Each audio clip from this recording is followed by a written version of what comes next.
Hi, Tony. Oh. Go ahead.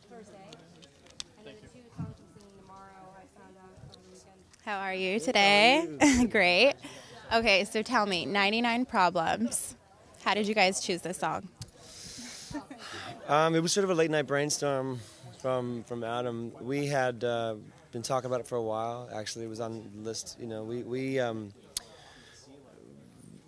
again wanted to put together a list of songs that sort of hopped around genre. You know, much like the Britney thing. Once we sort of tapped into that, we're like, okay, well, how do we take a pop song and make it rock, or how do we take been made famous by hip hop and do something totally roots rock with it, and have fun with it and be creative and just add dimensions, and that's how we came upon that one. Okay, so you're constantly getting nagged by Christina. Do you have anything to say to her? And why do you think she picks on you so much? Again, I've tried many a night to just like go back and to our history, and where at what point was someone wronged or were our feelings hurt. I mean, really, like it got to the point where I was like, seriously, and I called some friends and I'm like, did I forget like a whole chapter of my life that something went down with her? And it just, I don't know. I think may have as much to do with her versus Adam or her versus Justin. I don't know. And again, like I'm not trying to drag anybody into unnecessary exchange, but it was weird. It was disappointing because it started off as a nice little hey, good to see you again kind of thing, and then took a turn for the other. And I don't know. I'm as surprised as anybody, but at the same time, I just shrug it off and move forward. Right. Did you break her heart back in the Mickey Mouse Club? Not to my knowledge, no. Our working relationship was great, but personally, no, we didn't really hang out or spend much time together. So I don't know.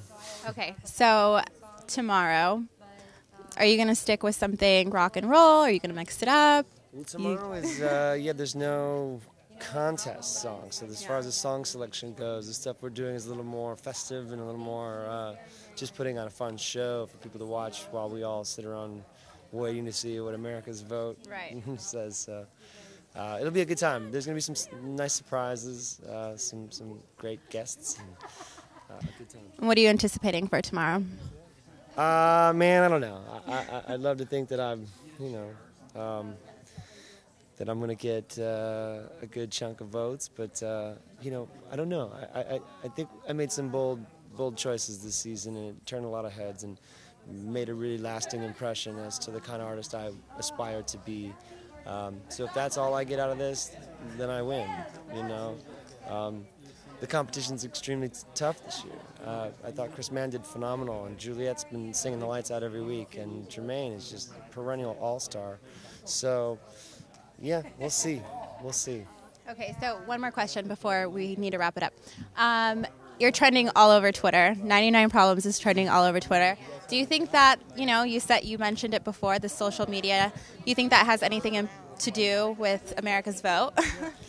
I do, I mean, it's been interesting to kind of see the numbers, see what the iTunes charts were, and if that was some kind of litmus as to who would do well or get voted through each week. I'd like to think Twitter followers was relevant because I do have quite a few, but we've seen that those numbers don't always add up either.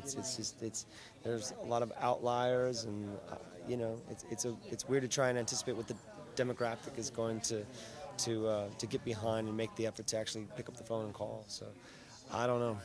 I'll be just as curious as anybody to see what happens. Good luck tomorrow, Tony. Nice speaking with you. Bye. Hi, Tony. Hey. How are you?